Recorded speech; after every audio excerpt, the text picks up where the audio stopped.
Tamam Evet, hocam. kayıt başladı. Merhaba arkadaşlar. Hepinize iyi akşamlar, hayırlı Ramazanlar dilerim. Katılımınız için de şimdiden teşekkür ederim. Abbas Hocam dersi sunacak. Teşekkür ederim Abbas Hocam size de. Ben de burada katkım gerekirse katkı sunmaya çalışacağım. Teşekkür ederim Abbas Hocam. Ben şey yapıyorum. Size bırakıyorum sözü. Sağ olun hocam. Siz de sağ olun hocam. Merhaba arkadaşlar. Hızlıca bir geçen haftanın konularından bahsedeyim. Hem hatırlamış olalım. Çarpma işlemimiz vardı. Bölme işlemimiz vardı. Bunların bir de signed multiplication ve signed division yapan idiv ve imultiplication komutlarımız vardı. Çarpma bölme komutlarıydı. Tek bir operand alıyordu tüm bu instruction'lar. O operandın size'ına göre, byte ya da word olması durumuna göre algoritma değişiyordu. Mesela çarpma işleminde operandımız byte'sa AL'yi operandla çarpıyordu. Operandımız word ise AX'i operandla çarpıyordu. Sonucu byte'sa AX'e, word ise DXAX'e daha büyük bir yere. Hani büyük bir şeyi operandla çarpınca daha büyük bir sonuç çıkacağı için gibi düşünebilirsiniz. Aynı şekilde bölme işleminde de iki durum söz konusuydu. Byte ve word şeklinde ayrılıyordu operandımız. Operandımız byte'sa AX'i operanda bölüyordu. Sonucu AL'ye yazıyordu. Operandımız word ise DX AX ikilisini operanda bölüyordu. Sonucu AX'e yazıyordu. Şimdi operand word ise demek hani büyük bir şeyi bölecek. Demek ki bölünen daha büyük bir şey olması gerekiyor. O yüzden DX AX gibi düşünebilirsiniz. Kalan byte'da AH, word'de DX arkadaşlar. Burası önemli. İşaretli sayılar kısmına dikkat etmeniz gerekiyor. Eğer işlem yapacağınız sayıların işaretli olduğunu biliyorsanız ve doğru işlem yapmak istiyorsanız I multiplication ya da I division yapmanız gerekiyor. Neden o zaman hep I multiplication ya da I division kullanmayayım? Size'dan dolayı arkadaşlar. Mesela çarpma işlemi yapacaksınız. Elinizdeki sayı eksi 127 ile artı 128 arasında sığmayan, mesela 150, 180 ile çarpma işlemi yapacaksanız I multiplication işe yaramaz. Çünkü işaretli kısmı sığmaz. Multiplication yapmak zorundasınız. Yani eksi 127'den daha küçük bir sayıyla çarpma işlemi yapamazsınız. Operandınız byte'sa. Bunun Word versiyonu da var. Öyle düşünün. Kapasite orada devreye giriyordu. Örneklerimiz vardı. 2 tane çarpma örneğimiz, 2 tane bölme örneğimiz vardı. Aynı hexadesimal şekilde yazılan sayıların signed olarak alındığında farklı değerler olduğunu görmüştük. Aynı hexadesimal sayıların signed olarak alındığında farklı değerler olarak görüldüğü ve işlem yapıldığını görmüştük. Geçen hafta buydu. Bu haftanın konusu biraz daha karmaşık ama daha ilgi çekici bir konu. Interruptlar, değişkenler ve bir tane instruction'ımız var. Load effective address, LEA komutu. Bu haftanın konusundan böyle hızlıca bahsettikten sonra let me switch into English. Okay my friends. Today's topic starts with variables. In previous weeks I lied about variables. I said that there is no variable in 886 architecture. I lied about it because I want you to learn the registers. Now we know that we can define variables. Defining a variable can be done with two ways, with db keyword or dw keyword. Stands for define byte and define word.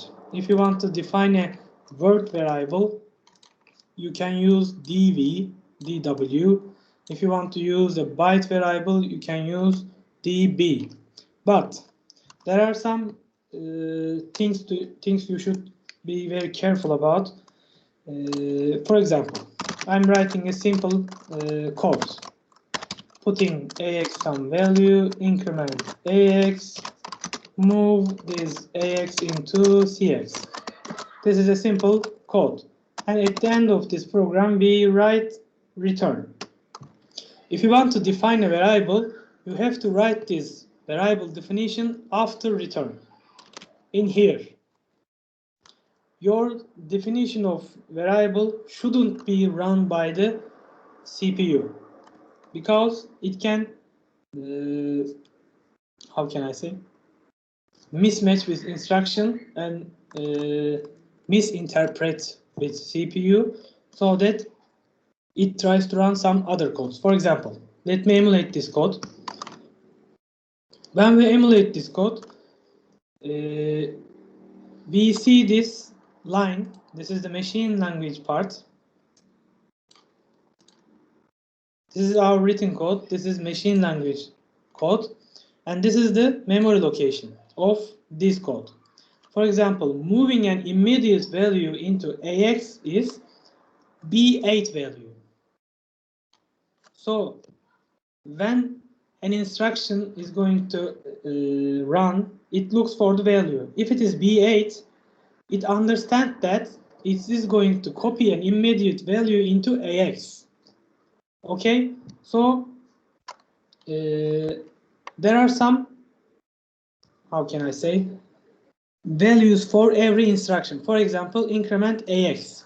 If you want to increment AX, the instruction is stored in here. This is the code segment. Code segment starts from 100, which is 1000. This is code segment. 40 in hexadecimal form means increment AX. And another one, move CX AX. Remember, B8 was moving AX into moving immediate value into AX.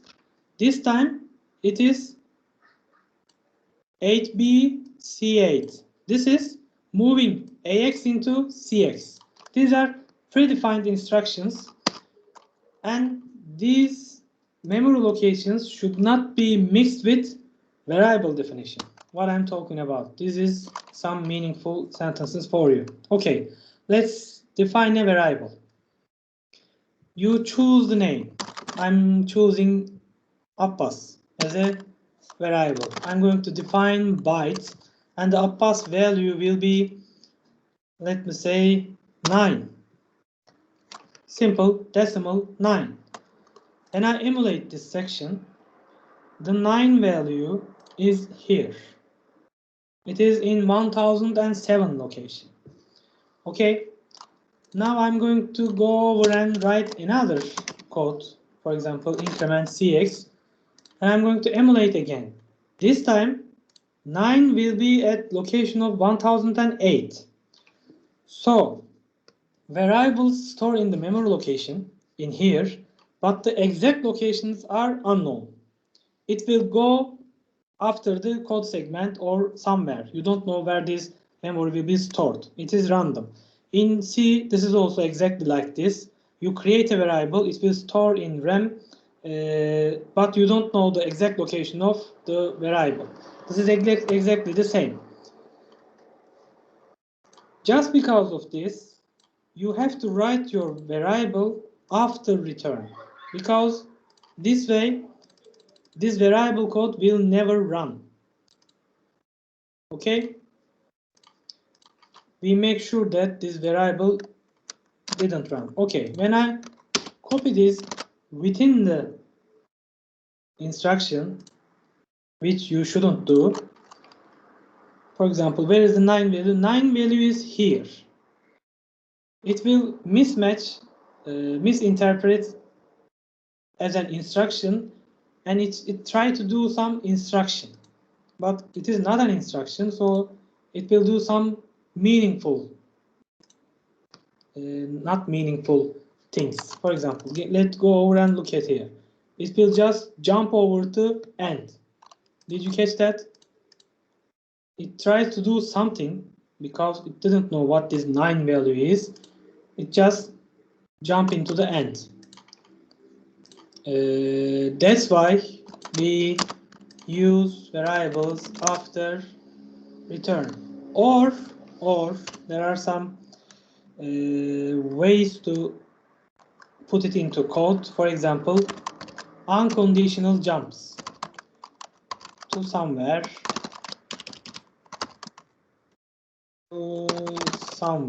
Okay. I'm going to create this variable in here, delete this one. Okay, I know that this is unconditional job. It will jump unconditionally to here, and this line will never run. This can be done if you want to define variable in your code. But as you can see, it is ugly. Okay, so for now, just know that we can put variables at the end of program. Okay, we define byte and put 9 in here. For example, let's put 11 hexadecimal in here. Another variable with define byte and put, for example, ABH in here. Emulate this code. Please look at here. AB is here. 11 is here. Okay. Two variable. We can directly use this variable in here.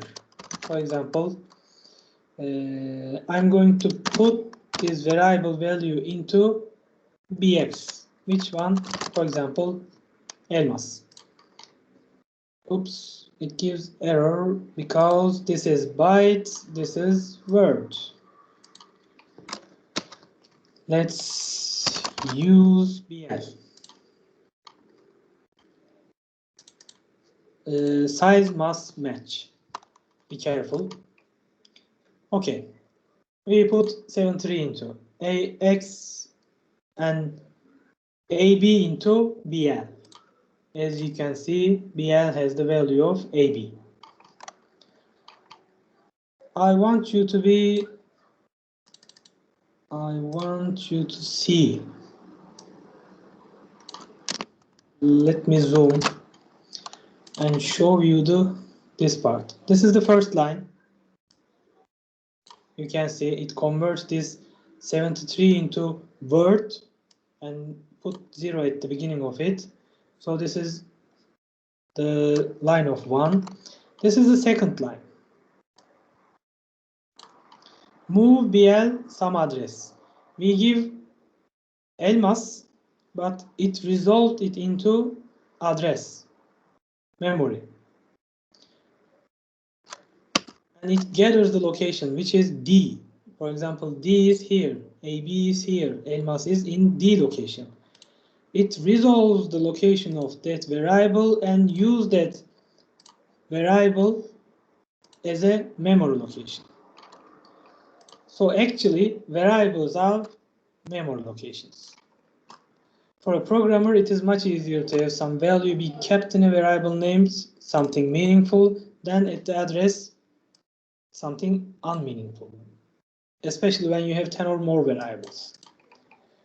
Okay, we mentioned about this. Okay, let me open emulator help and open an instruction. For example, move instruction. Remember, this second column is about parameters. These are parameters. Move instruction gets 2 parameters. One of them can be register, memory, memory, register, register, register. We already know that. We also know that there is no memory to memory register. Remember that variables are memories. Know that variables are memories. Whenever you see a memory in this operand part, you can use variable in there. For example, we use register memory combination. Register memory. The first combination is used by us in here. Let me be clear. This is the first usage. The Elmas is memory, BL is register. Okay. Whenever you see a variable, you behave them like an memory location. Memory. Okay. We also mentioned that. Yep. Let's see some tricks. For example, defining more than one value. We have, by the way, this variable names is just a pointer pointing a starting point of that memory location. For this case, these are byte. Let's create another one. For example, micro with words instruction, and put 1173H, a word, into somewhere. Let's see where it put. When you click in that line, it will show you the value stored in. As you can see, 1173 is stored as a word in here. Okay, if you use word, it will store word. If you use byte, it will store byte. Okay. Another important thing, you can put lots of value into memory by using comma.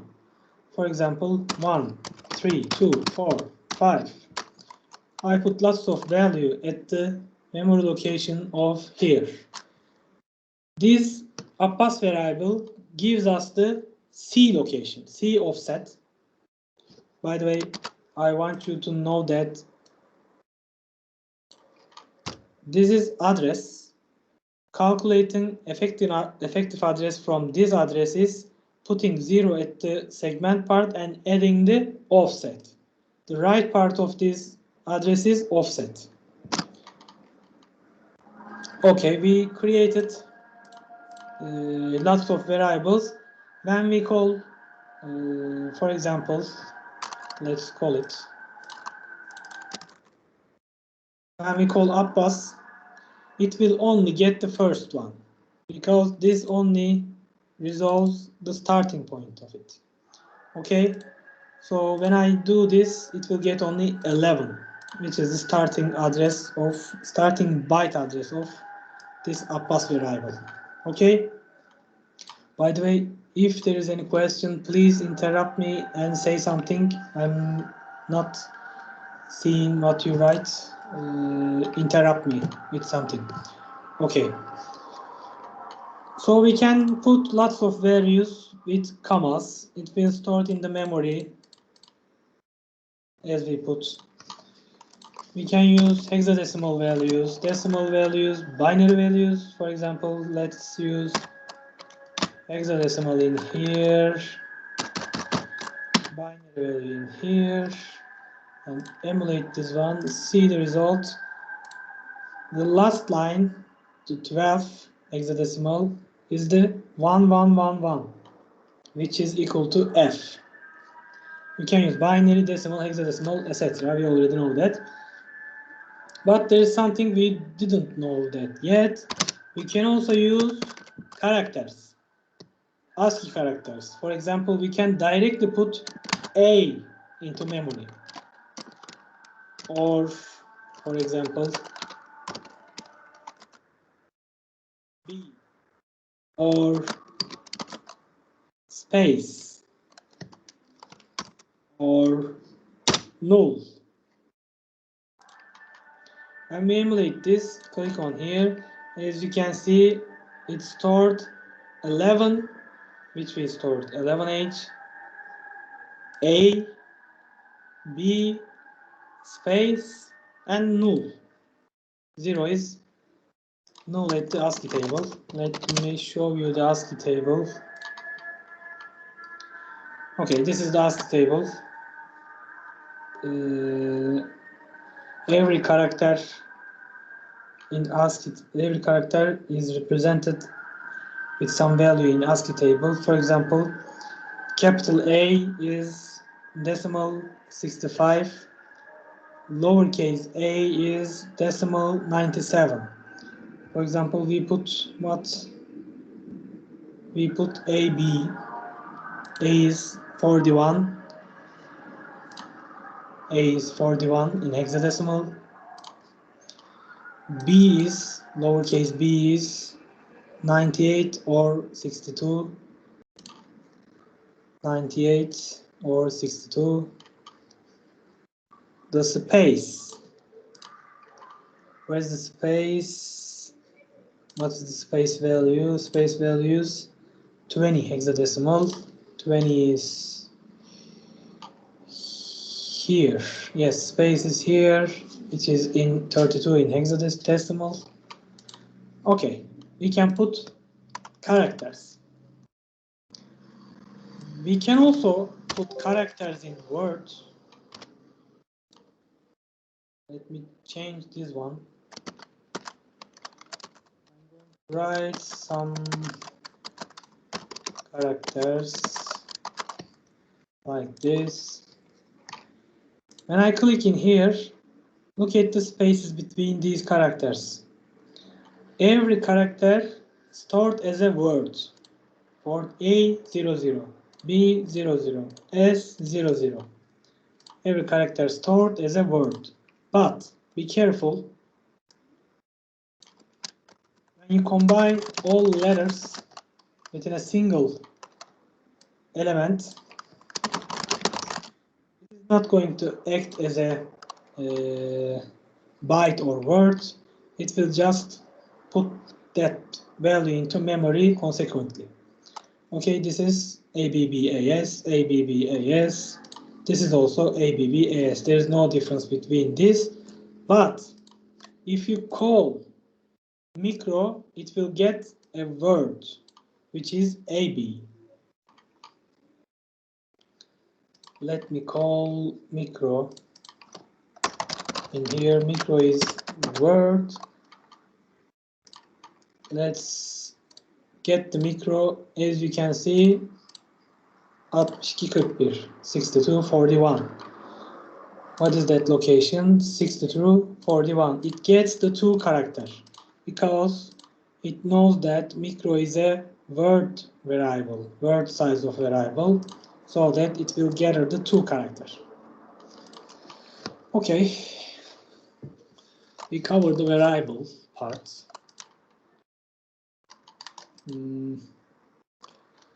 Variable part is covered. And let's see the interrupt. Okay, interrupts. Interrupts are small functions, small procedures. They can be called in the program. When it is called, it do something else. When it is called, the main program paused, the subroutine is run. When the subroutine is finished, it returns to main program. This is something similar with functions. When you call a function, it jumps to that function, performs the operation, and returns to main function. This is exactly the same, but the interrupts are predefined functions. You cannot define an interrupt. These are predefined functions. So what are those predefined functions? Let me open the help again. Within this help section, there is interrupts. Okay, when you open the interrupts, there are these interrupt types. In our lab session, we are going to only cover one of these interrupts, which is printing character to the screen, which is teletype output, which is this 10H-E combination. Let me open that in a new tab. Okay, interrupt 10H. Let me copy this or write it in a meaningful.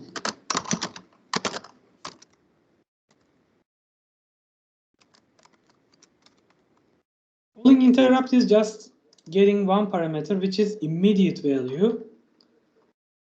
Let me open the instruction set of interrupt. Where is interrupt? Int.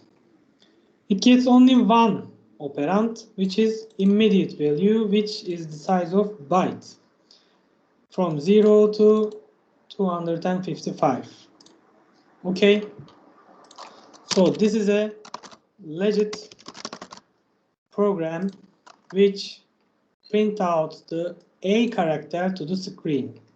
Interrupt 10H basically prints the AL value as an ASCII to the screen. Let's emulate this one. We have to put E into AH in order this interrupt to run. Combination of this AH and this 10 value call the printf function, let me say. It will print out A to the teletype output. Okay. Let's change this code a little. I'm going to call interrupt again, and see what will be the output. The first character is written on the screen. AL value is still 41. 41 is in ASCII table capital A. So another interrupt is called. Another A is written in the screen. Another interrupt is called. Another A is written in the screen because AL is the same value. Okay. Let me change this value a little. I'm going to increase AL.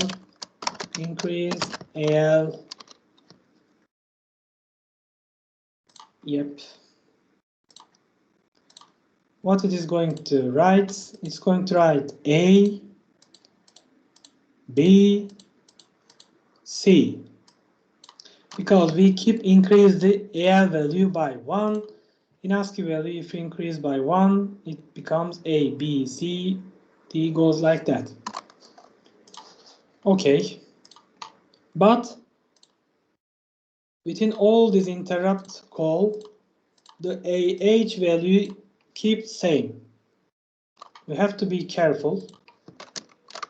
For example, at the last one, if I going to change AX completely with something FFFF and emulate this code, it will print out A, print out B, and when this interrupt 10H line comes, the AH value is not E. In here, be careful, it is changed. We changed it. So it is not going to print out, but it do something different. It try to find this combination. Interrupt 10H with AH FF combination. When we go to interrupt combination part, there is no 10 FF combination. As you can see, these are all 10H, but with different combination. Okay. For example, interrupt 11 doesn't need a combination. It gets BIOS equipment list. I don't know what it means. Let's look another interrupt. If AH has the 0 in it and you call interrupt 13, it resets the disk system. Another one. If interrupt 13 is called when AH has the value of 2, it reads the disk sectors into memory, etc. There are lots of interrupts to perform operating system instructions. These are predefined interrupts. Okay. So we only covered the one, but there is also another one which was this. Remember, we keep using the return function, ret. This is actually just returning the function. But we know that this is main function, and main function should return control to the operating system. In order to do that, we need to call an interrupt with the AH value of 4C hexadecimal. This is the correct usage of return in the main program. So we only covered a single interrupt, which is teletype output. It will only output the AL character into teletype, into screen. This is like printf. Okay. Interrupts, variables. Okay, the effective address part. Let me cover the only instruction we are going to see new in here. The LEA, load effective address. Load effective address tries to find the effective address of memory. What is that meaning? Let me go back some previous codes I have written, which are okay. You do remember these codes. When we emulate this, it puts this value into somewhere, this value into somewhere, this value into somewhere. When we change this instruction, for example, note this one starts from C. The first name start with C. Okay. A pass variable start from C. I'm going to delete this increment from a single line and emulate again. This time a pass starts from B. So we don't know the exact location until it's compiled. Okay. At that point, this load effective address command is useful. Use that like this. There's only one combination, register memory combination. And I'm trying to find the location of Abbas into BX. This will calculate and find the not memory address but offset. Remember, this part is offset, this part is segment. The combination of these two calculates and finding will be the effective address.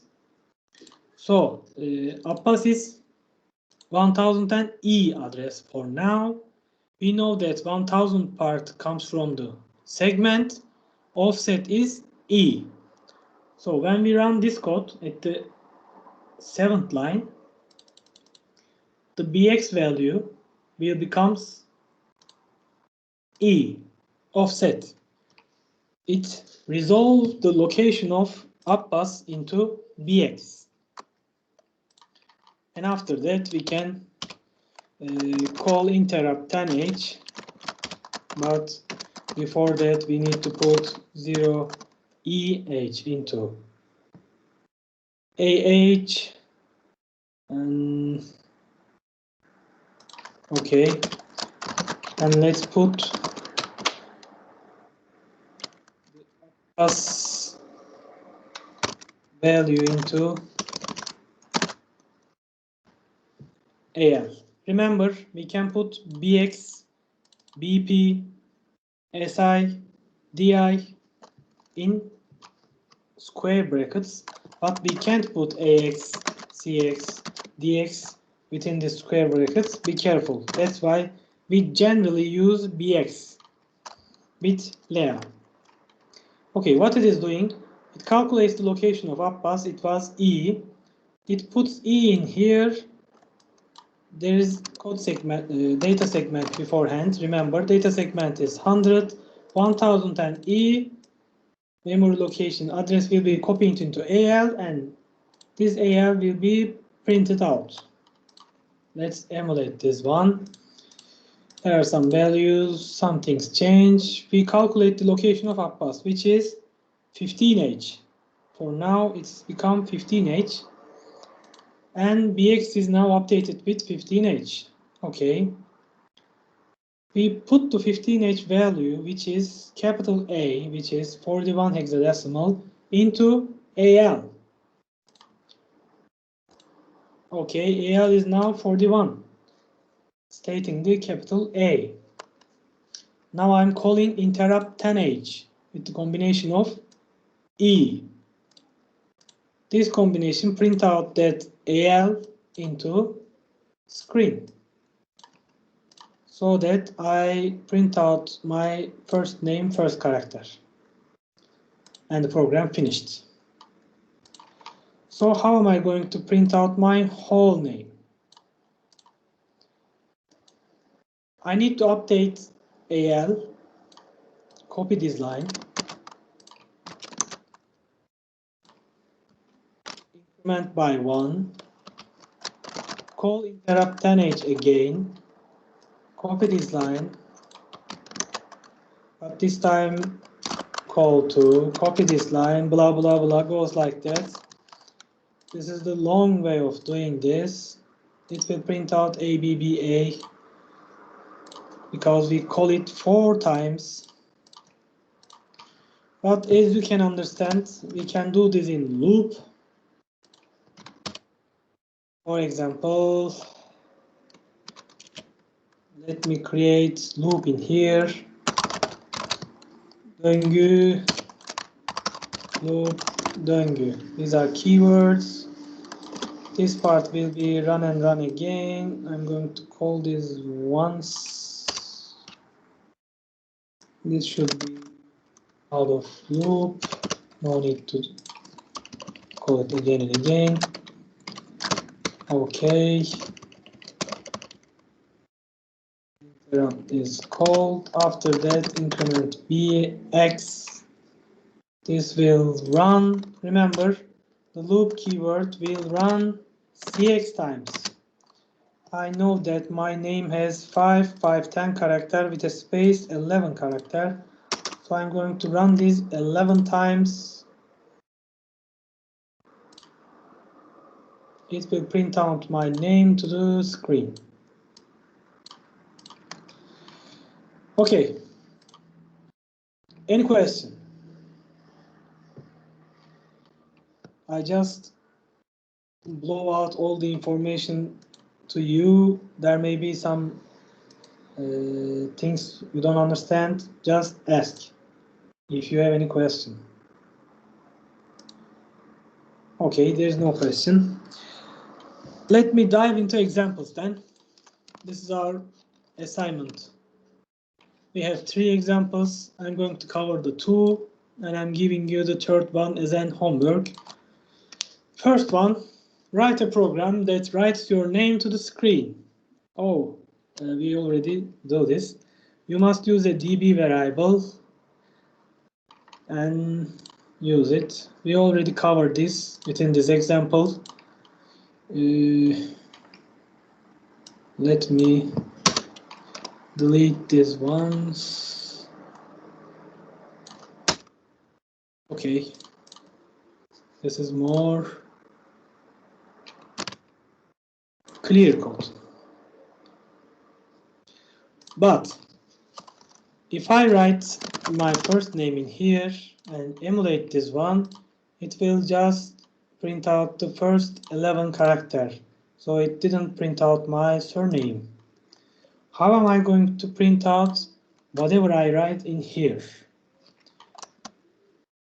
I can't use a predefined size of a loop. That's why I need to use some conditional jumps. For example, GE or G not E, not equal to, etc. Erase this CX. We are not going to use CX, but we need a ending case.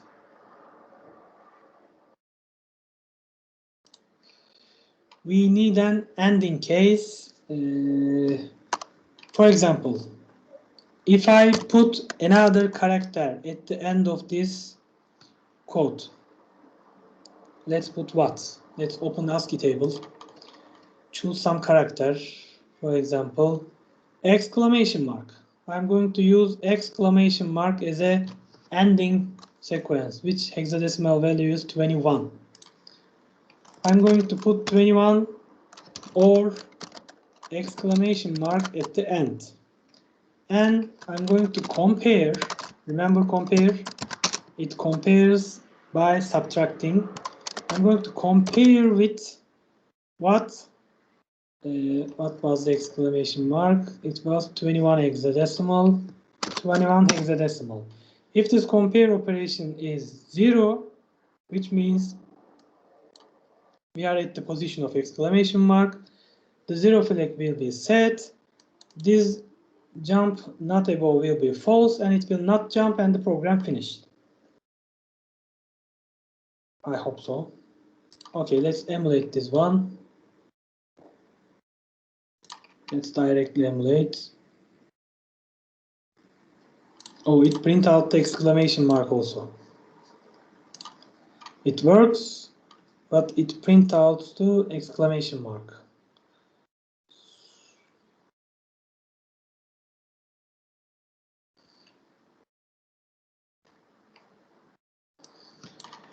Let's open interrupt flag and look at the flags, its effects. It didn't change any flags, so I can put this interrupt after this compare, but I can't increase bx.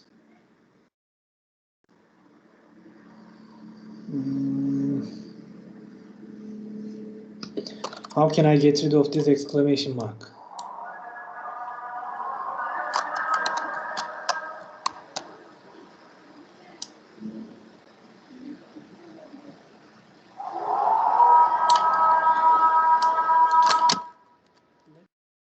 At the beginning, and interrupt after compare.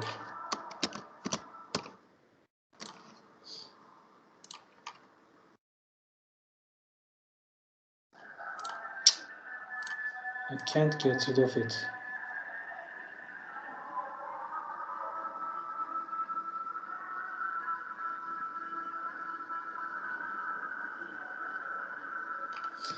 Or maybe the first character should be called outside of this loop, and the interrupt call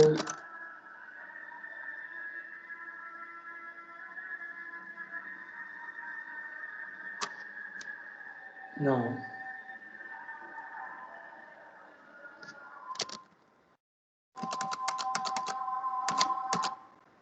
Okay, this is the case.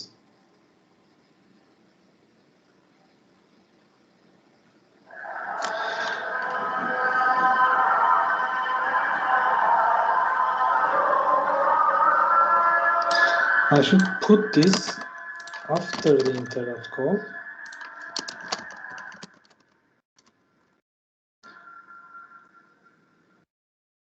But this is also print out the exclamation mark.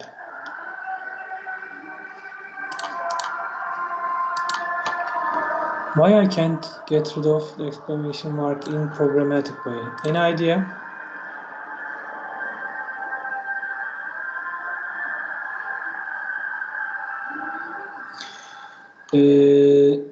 Muhammed, int kısmındaki immediate değer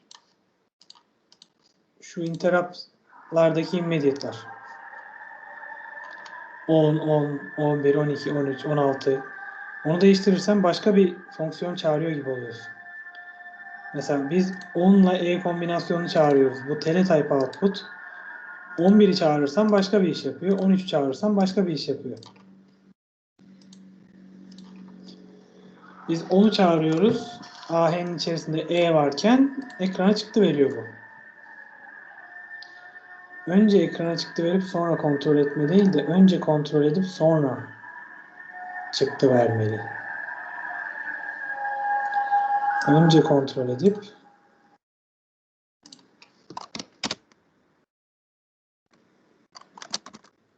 şöyle bir do end diye bir oluştursak araya girmiş olur muyum? Evet. Araya girmiş oldum. Anyway. Buraya whatever I write, it will print out without looking at the size. Because we put some character at the end and we keep comparing with that. If this result is 0, it will jump to the end. If it is not, it will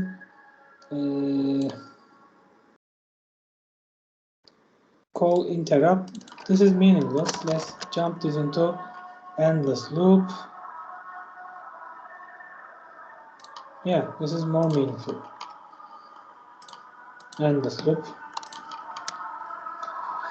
Okay, we covered the first example. The second example. Write a program that writes your name to the screen backwards. You must use a db variable. Okay, we print out our name, my name, and this time it wants us to reverse this one. Okay, let's change this code into something reverse. How can we reverse it? In order to reverse this one, we can go till to end count. This is ugly way.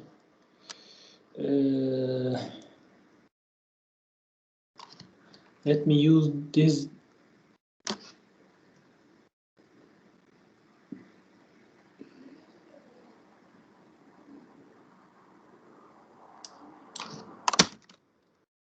I'm going to delete all of this.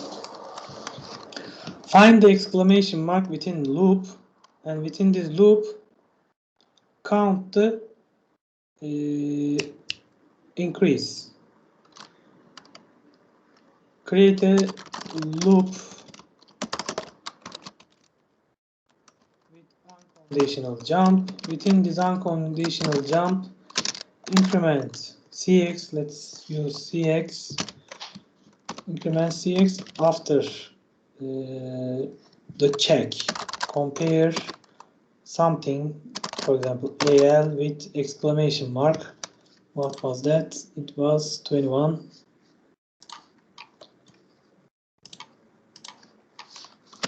21 hexadecimal. If it is true, if it is true means jump equal to döngü sonrası diyelim. Döngü sonrası da şurası olsun. Şunu şöyle aldık. Döngü sonrası burası. Bu. Eğer eşit değilse cx'i arttıracak. Exclamation mark'ı bulana kadar dönecek. Exclamation mark'ı bulunca buraya gelecek.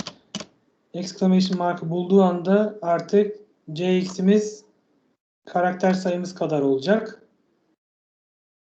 Yani önceden tanımlı bir döngü oluşturabiliriz artık. Loop keyword ile. Hatırlayın. Bu keyword cx'i kullanıyordu. Ekrana yazdıracağız. Neyi? AL'yi, ama önce AL'nin içerisini doldurmamız lazım. Ne ile? bx value'suyla, ama bx'imiz burayı gösteriyor. Bize burası lazım. Yani elimizde cx değeri var. Counter olarak.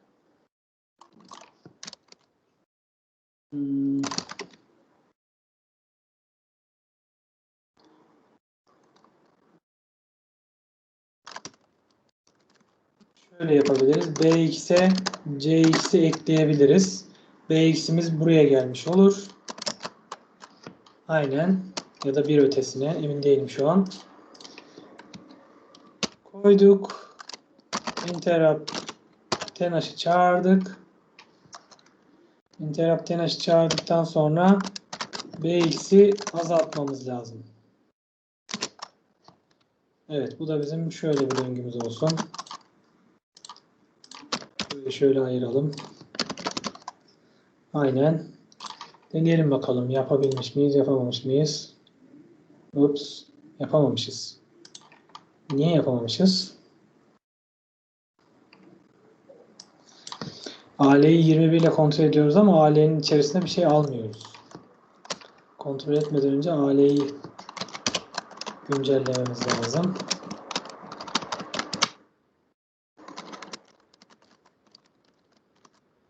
Karakteri AL'ye atadık.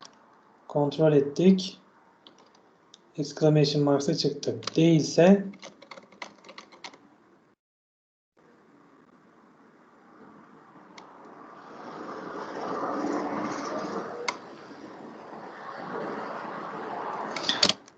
arttırmamız lazım. Sonraki karakter diye bakacak.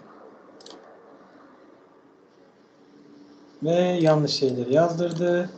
Bakalım yanlışımız nerede? Bir debug edelim bakalım. Bx bize başlangıç noktasını verdi. Ne o başlangıç noktası? A karakteri.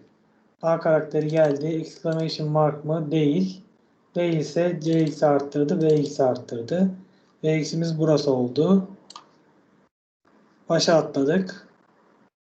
B'yi yükledi. Exclamation mark mı? Değil. Cx arttırdı, Vx arttırdı. Şunu bir yavaşlatılmış şekilde biraz adım adım gidelim. Cx 4. Bx de gidiyor. Bu şekilde gidiyor. Biz Bx'i de arttırdığımız için burada Bx'e bunu eklememize gerek yok. Çünkü Bx zaten ilerlemiş durumda. Biraz daha hızlı. Evet. Küçük bir hesap hatası var. Exclamation mark'ı yazdırıyor ve baştaki A'yı yazdırmıyor. Küçük bir hesap hatası var. O da şuradan kaynaklı. En sonda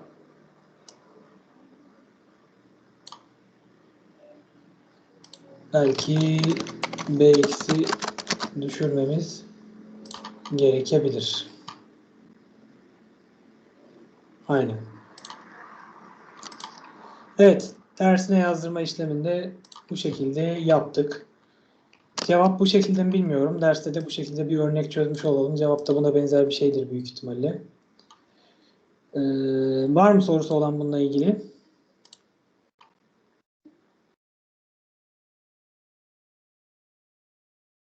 Is there any question about the second example?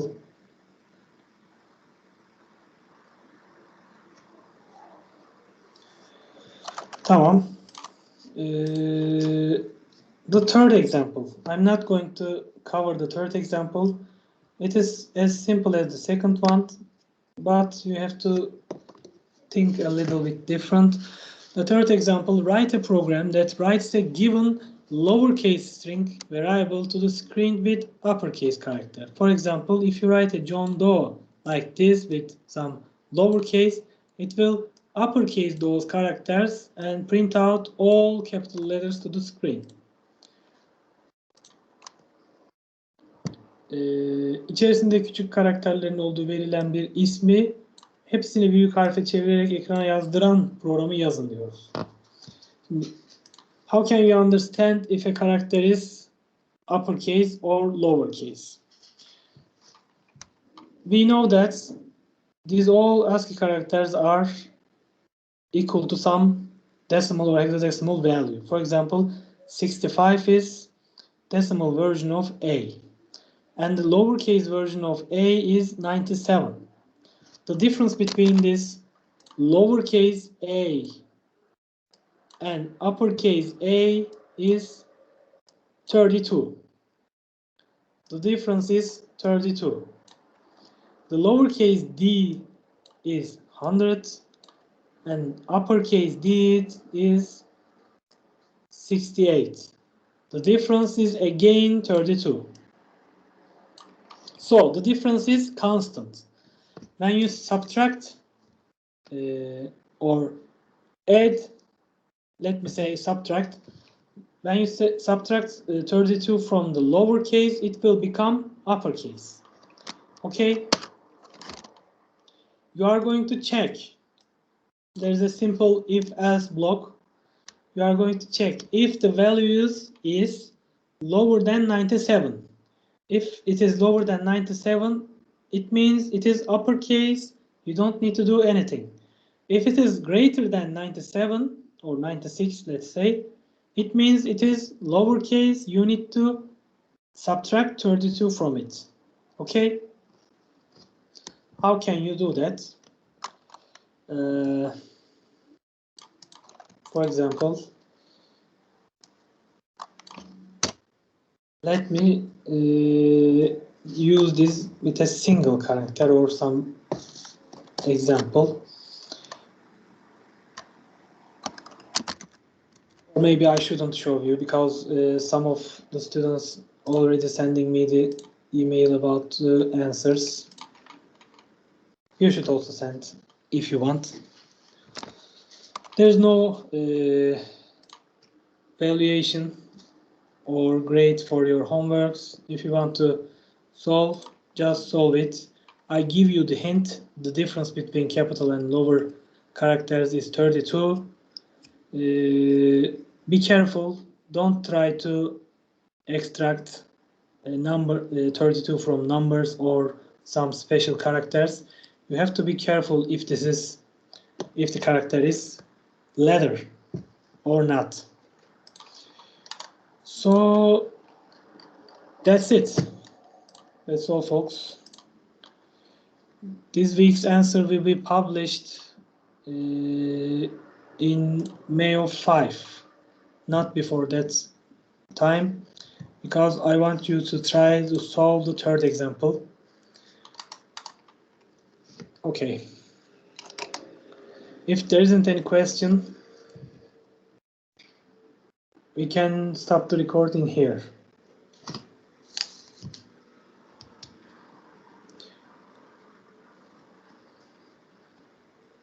Sorusu olan var mı arkadaşlar?